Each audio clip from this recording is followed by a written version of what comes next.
We are now in the final day of round 6 in the Phoenix Festival tournament, with the last couple matches to go over. As always, use the links in the description below to go and vote for who you think would win in each match and give your reasoning as to why. Now, our first match of the day is Adam Taurus versus Blake Belladonna in the desert and forest biomes. We got a hint as to how this fight would go at the end of Volume 6 when Adam was relentlessly attacking Blake. With the forest biome in play, Blake would likely be able to use it to her advantage, similar to how she did at the end of Volume 6, where she used her Gamble Shroud to be able to maneuver through the trees and avoid pretty much every single one of Adam's attacks. As well as using her semblance of shadow on top of that, Blake would have the maneuverability advantage in that biome. But the problem with that strategy is Blake would be using her shadow, continuously draining her aura, whereas in that fight in Volume 6, Adam wasn't taking any damage and his aura wasn't being reduced at that time. So Blake's aura would just reduce faster than Adam's if the forest biome was utilized in that fashion. Even with the training that Blake got from the Aesops in Volume 7, I don't really see that outcome changing that much. The forest biome would give her the maneuverability advantage, but I don't think it would give her the actual combat advantage over Adam.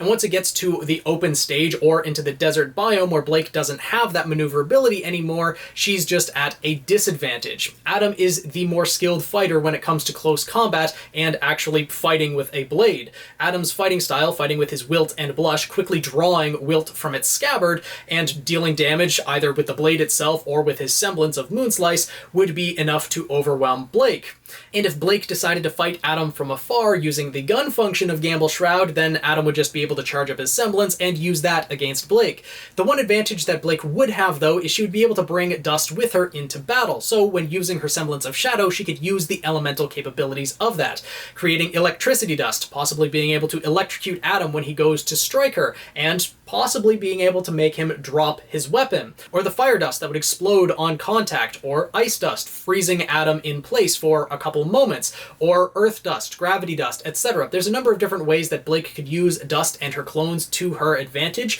and could deal some pretty good damage against Adam. But overall, I think Adam, with his fighting style and his semblance of Moonslice, especially if he's able to charge it up from any bullets that Blake would fire at him, I think that Adam, even with Blake's training in Volume 7, would be able to overwhelm Blake in the long run.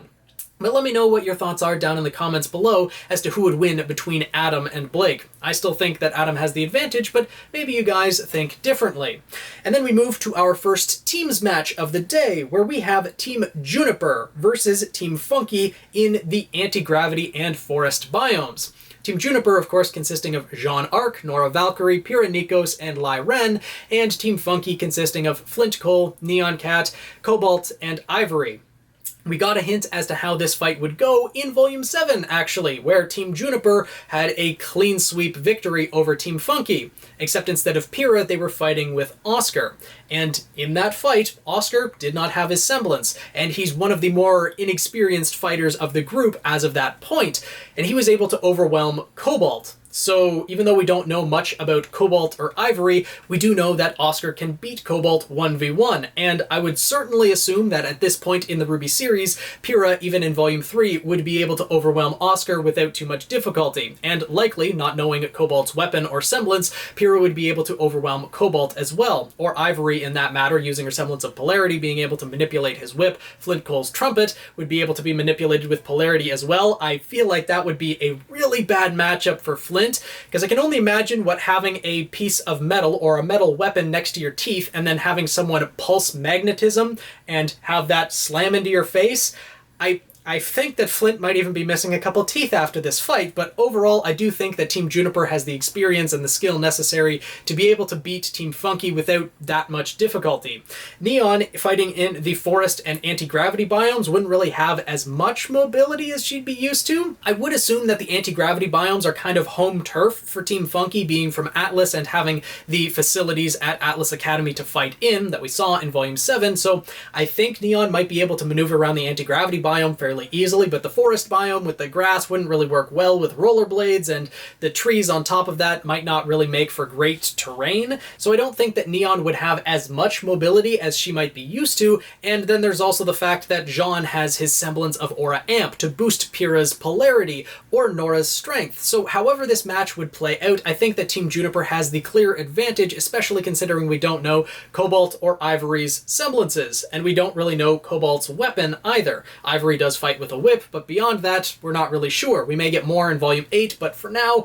I think that Team Juniper would easily have the victory over Team Funky. And then we move to our last team's match of the day, which is Team RWBY versus Team Ashbury in the lava and ocean biomes. Team RWBY, of course, consisting of Ruby Rose, Weiss Schnee, Blake Belladonna, and Yang Xiaolong, and Team Ashbury consisting of a lot of people that Blake has connections to. Her close friend Ilya Amatola, the one who likely trained her how to fight in the first place, Sienna Khan, and of course her parents, Gira and Kali Belladonna. So, depending on how things went, there might be a couple hard feelings here or there, but I think Team RWBY would be able to overwhelm Team Ashbury in the long run. Sienna Khan would be a lot to deal with her semblance of grudge, and Gira with his overwhelming strength would be able to probably match Yang in combat, but Gira not having any weapons and Yang fighting with her Ember Celica, not to mention the remote detonation and her semblance of burn, she would be able to overwhelm Gira if that came to fisticuffs. And then, of course, there's Weiss with her summoning and the dust capabilities,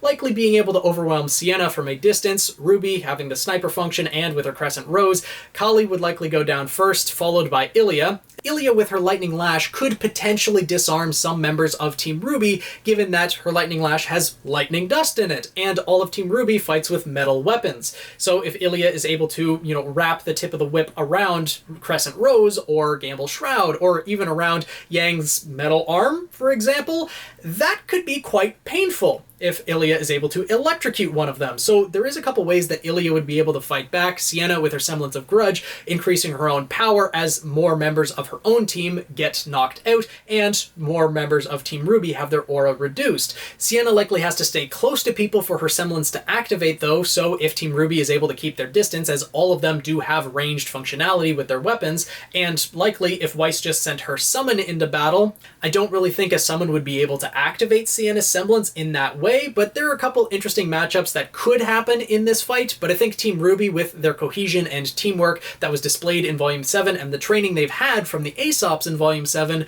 would be able to overwhelm Team Ashbury in the long run, and I don't really see Team Ashbury winning this one overall. So let me know your thoughts down in the comments below on the fights that we went over in today's matches. Make sure to use the links in the description below to go and vote for who you think would win in each match of Round 6. Hopefully you guys are enjoying the Phoenix Festival tournament overall. Make sure to subscribe to keep up with the results of the tournament, which will be posted in a couple days as of the posting of this video and all of the other videos released on this channel. Join the Guild of the Eternal Flame, tweet me at PhoenixKnight7, join our Discord server as well, linked in the description below, and I'll see you guys in the next video.